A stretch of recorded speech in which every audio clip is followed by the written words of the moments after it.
Welcome to video number 11, the knitting symbols.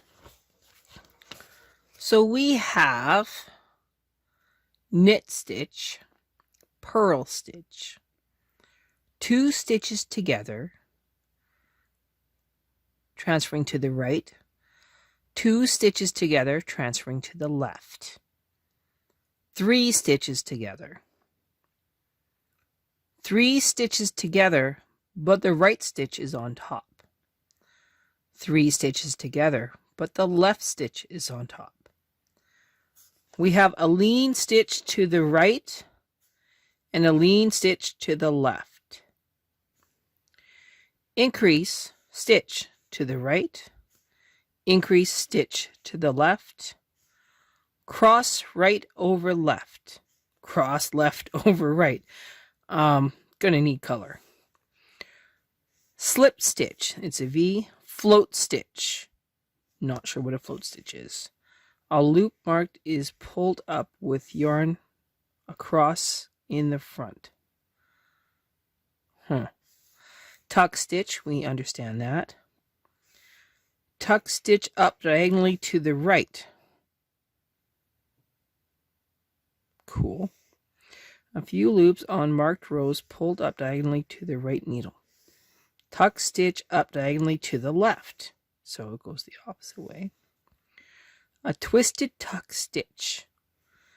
A stitch twisted and pulled up to the needle above. Okay. A twisted stitch. That's basically an E-wrap. A stitch is twisted. A winding stitch, the loop formed by winding yarn around the needle. Isn't that the same? And of course, and a 0 is a hole. Okay, so that was knitting symbols. And now we have fancy patterns by Main Machine. We tried these. So the first thing that we did was this tuck stitch here, and then this one. So we have 16 rows and 15 stitches in the sample. Numbers 3 and 11. And then numbers 1, 5, 9, and 13 are tucked. And that made the little diamonds that we did. Okay, that was pretty cool. This one creates a arrow pattern using tucks. That was pretty cool. This is the one that we tried to do for 2-color tuck. I think we did pretty good. This one's pretty advanced, but again, it's pretty cool. We're using the 2 colors. This one uses 3 colors, so A, B, C, A. And then it doesn't say what to do after that.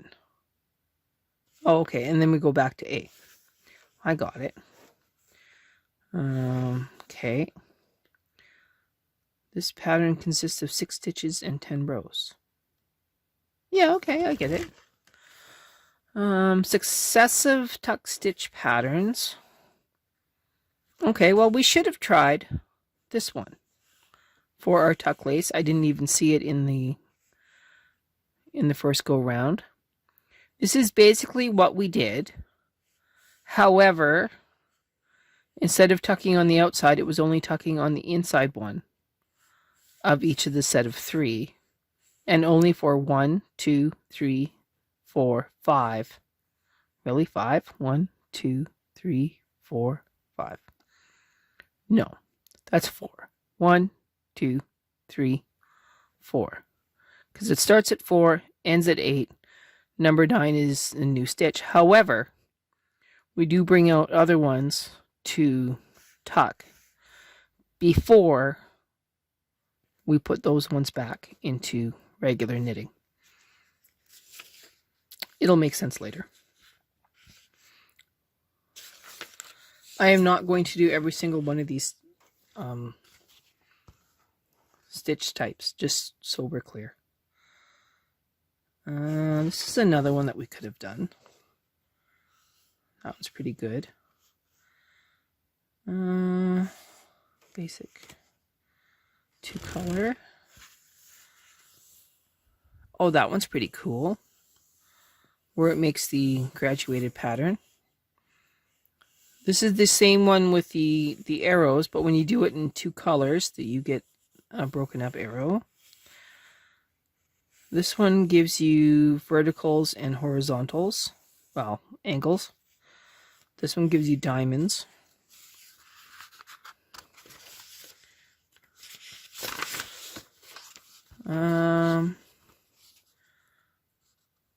Okay, these are pretty easy going.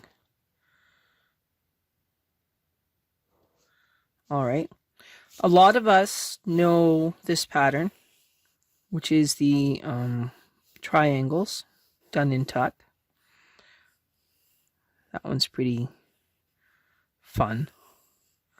We also do this one in slip for the same pattern.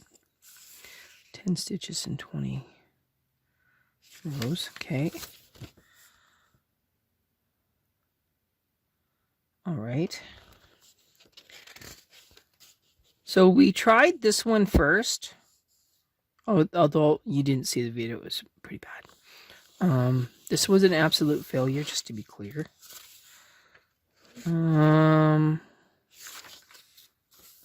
Okay. This one right here involves taking your tuck stitch and moving it over. So if you want to try that one's pretty cool. This one seems to be tucks and then cables, and then tucks and then cables. So that one's kind of cool. This one is all tucks, but you're moving them up and over, similar to how you would do this with a ribber. Okay, that one's pretty cool. Now we're getting into the slip stitches. So it still says tuck patterns by slip stitches. They're slip patterns, not tuck. So you start here, and then you stop. Huh, that was weird.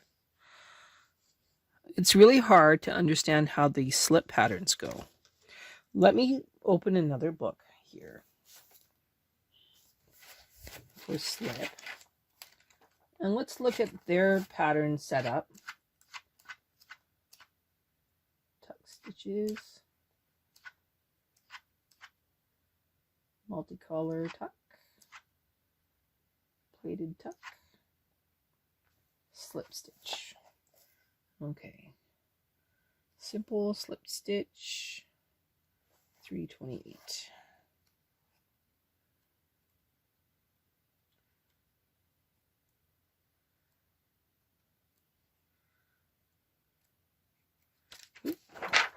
All right. So when it comes to the arrow pattern, right here, on the brother machines, anything that is dark is what is knit off. Anything that is light is where it'll slip. So just like, hang on, the first one that we did here. So when we did this one, right, it's pretty confusing, but on here you can see, I don't know if you could see that. So this was the one that we tried to follow, but I kept messing it up. If you look on this, so 2, 2, 2, and it goes in a nice pattern and then comes all the way back. So if you try and use a common punch card book, all of the blacked out spaces are when you bring all your needles forward, except for the ones that are in light gray. So can you use any of these patterns? Absolutely.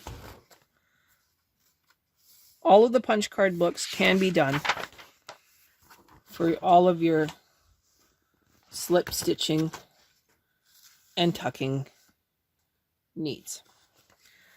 All you have to do is download the free copy of these books, and then you will have them in your files. Oh, that was hard.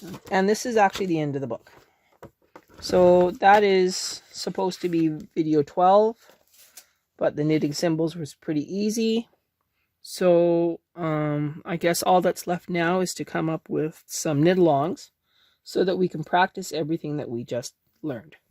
So join me in the next set when we make a tension swatch, or let's make some washcloths, practicing our tuck stitches, our slip stitches, some lace work, and some cable work.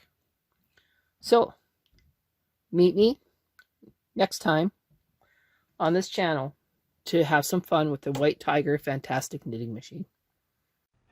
Knit-alongs are next.